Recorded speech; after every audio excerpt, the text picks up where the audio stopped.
Hi, and welcome to another short episode of Love, Bitcoin, and Arepas.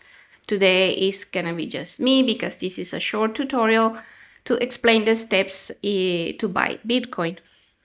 So this is gonna be quickly. No, Joel is not here today, but he will be in the next episode. Okay, this is just a short tutorial. So before you get an account in one of the digital currency exchange providers in Australia, it is good if first you check the AUSTRAC, Australian Government AUSTRAC website. They have a link with the list of DCEs which don't have registrations, all right? Like maybe they cancel the registrations, or they suspended, or they refuse to get registered. To approve the registration, or they refuse the renewal license. Okay, if that company that you're going to use to buy Bitcoin is in this list, please don't do a change. Okay, if the company you're going to use is not listed here, which means they have a proper DCE license, then perfect, you're good to go.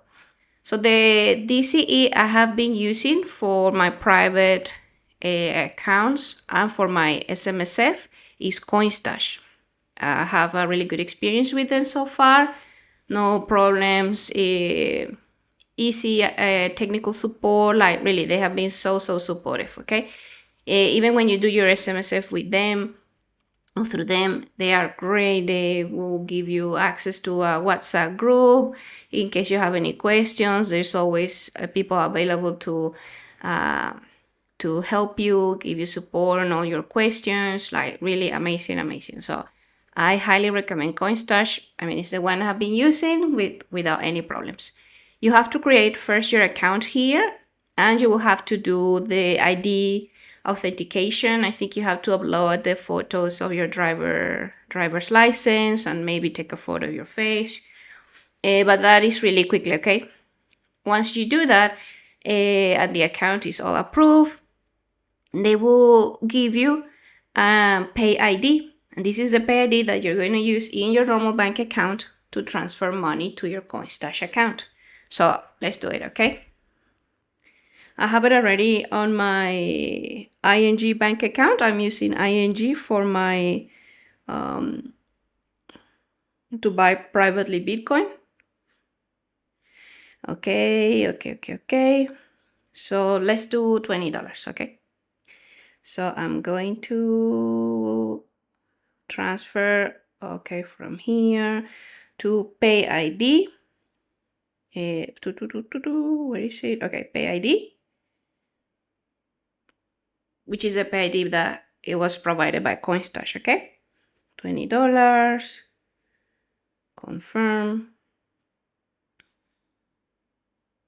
It was a OSCO payment, so it should be very quickly. Okay, boom. That was fast. So we have $20 here in our Coinstash account. Cool. So now to buy our Bitcoin, you have to come in this trade tab, okay? And Bitcoin is BTC. You click here. Okay, and we are going to buy. How much we are going to buy? You can just enter. If you just want to buy $10, just do $10 or $15, okay? Or you can say buy max. So it's going to, all the money that you have on your Coinstash account is going to be used to buy this Bitcoin. Okay, so I just click on buy max, buy BTC. Okay. It says this is the amount of Bitcoin that you are going to buy. This is the BTC price right now, 135,689 AUD. The fees. I tested before other digital currency exchanges, And Coinstash was the one that offered really good fees. I mean, you can try others like Coinbase, CoinSpot, Binance. There are so many, okay? But Coinstash is the one that so far is my favorite. Okay. Then I say buy BTC.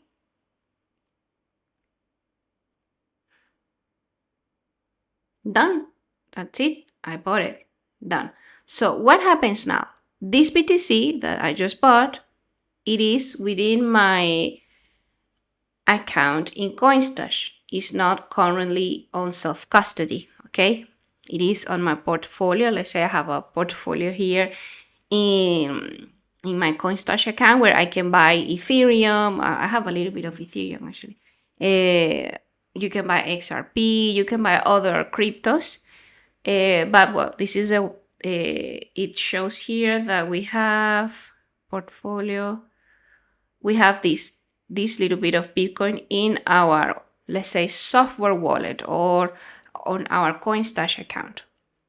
But what you should be doing if you really want a full ownership of your crypto, you need to transfer this Bitcoin to a cold wallet, okay? This is a very important step because if you leave it here, well, the Coinstash is going to take care of your Bitcoin on your behalf, but it's not yours. I mean, I feel like it's not yours. It is yours, but you should have ownership, okay? You just bought it. You should have it on your own wallet.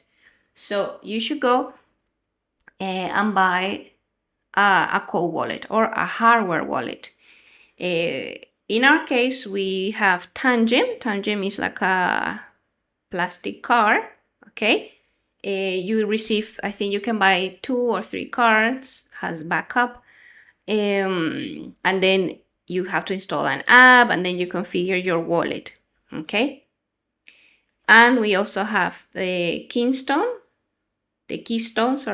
hardware wallet. This is really nice too. It's a little bit more solid. It looks like a, I don't know, like a tiny mobile phone. And yeah, well, it is switched off at the moment. And the same, you just have to plug it to your computer and it will guide you through the steps to configure your hardware wallet. Once you do your hardware wallet, you are gonna get an address. This is the address to your hardware wallet. It is like a long string of characters, numbers, and letters, all right? It's really long. And that's the address that you are going to enter here in Coinstash to send your Bitcoin to your hardware wallet, okay? So I have done that step before. I set up my Tangem wallet. It gave me that address, which is unique address to my wallet, to my hardware wallet. It is a hardware. Then I enter that address here in Coinstash and I save it. I save it because I buy regularly, okay? And then I send my Bitcoin every time. Every time I buy, I transfer from here, from Coinstash, to my wallet, to my hardware wallet, okay? And then you can check, there is an app where you can check your balance here. And also be careful, you have to take care of your wallet, put it away in a safe place, okay? Don't lose it. And also don't lose the seed phrase when you configure your wallet. You will have to create a seed phrase. In case you lose your wallet, but you have your seed phrase, you can buy another wallet. And using that seed phrase, you will recover, okay? Your balance is like, let's say my purse has a hole and then I just bought a new one, then I can transfer the money I had there to my new one, okay? It's the same. It's the same principle. So when you configure your cold wallet, you will have to configure as well the seed phrase. And the seed phrase is super important. You will have to really take care of this seed phrase. We have it in one of these metal pieces, so nothing can happen to it, okay? So very important that you buy your hardware wallet, that you always transfer your Bitcoin to your hardware wallet. Be careful when you are going to type in or enter your address through Coinstash or whatever digital currency exchange you're using. Just Be careful that you type all the elements carefully, that you do everything correctly. Okay, enter everything. Just if you need, just be yourself on your own in a room, quiet, and type all the characters carefully.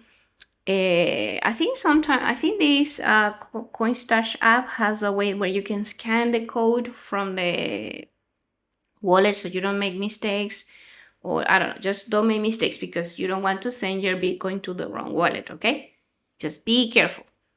And another tip, when you buy your hardware wallet, don't do it from Amazon, from eBay, from Gumtree or secondhand. No, no, no, no, no. Buy directly from the vendors. If you want to buy the TimeGen Cold Wallet, go to TimeGen website, okay? Don't go to sponsor links or links that you got from someone else. Just please buy directly from TimeGen website or Keystone website, directly to the website of the vendor, all right? That's very important. Okay, so now let's transfer our Bitcoin. So what we are going to do is that we are going to click on withdraw. Okay, we have a little bit of Bitcoin and we want to move it away from Coinstash. We like your Coinstash, but we want this Bitcoin in our cold wallet. So we say withdraw. I have two wallets saved in my Coinstash account. One is for my son and the other one is mine wallet. I'm just going to click on that one.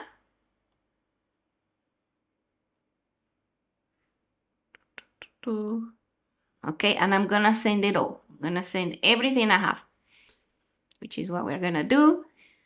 We want to send BTC. That's an important thing to remember.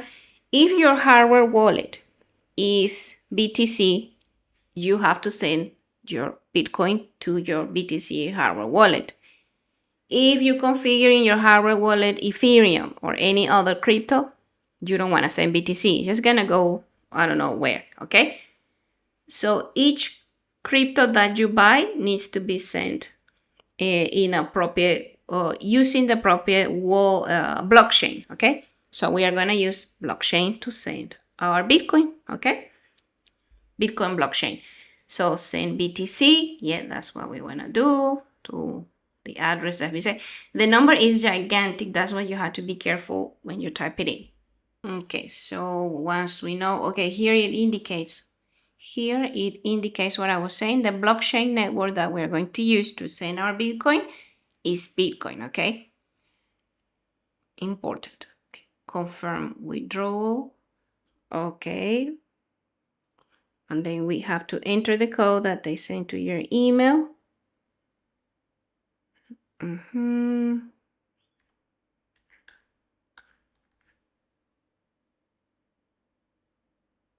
Done. And now it is processing, it is pending. This is gonna be really quickly, okay, to come through your wallet. And then what you have to do, you will get emails.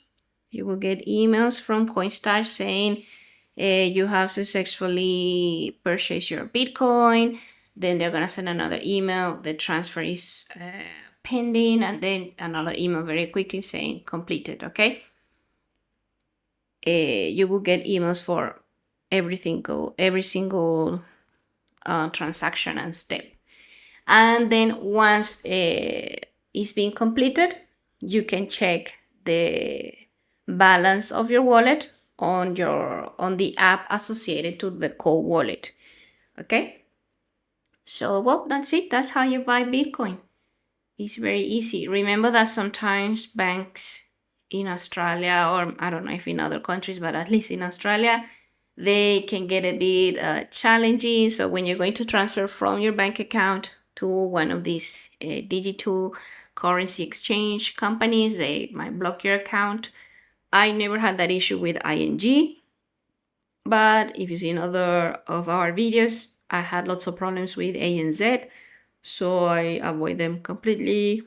And if I have to use them because it is through my SMSF, then I go to a branch. First I book an appointment, then I go to the branch, and then they do a domestic transfer on my behalf to Coinstash, and that's how I can get it done for my SMSF. But for my private transactions, IAG has been great. So no problems with them. And that's all. That's all you have to do. Keep buying. I think it's important to buy when it's low, when it gets lower, when it's high, when it gets higher. If you know the technology, if you have read about Bitcoin, if you believe in it, if you have read, I think, the Bitcoin standard, you just want to buy. You just want to keep buying. To me, it's like a savings account. It's an investment I'm doing for long term. I'm just buying and holding, so I'm not worried about current prices. Okay, I just keep buying, and when it's lower, I try to buy more. But I always buy. That's my strategy, and I hope this tutorial was helpful. And yeah, it's very easy. So come on, let's do it. Let's accumulate some satoshis. Why not? All right. Thanks for watching. Bye.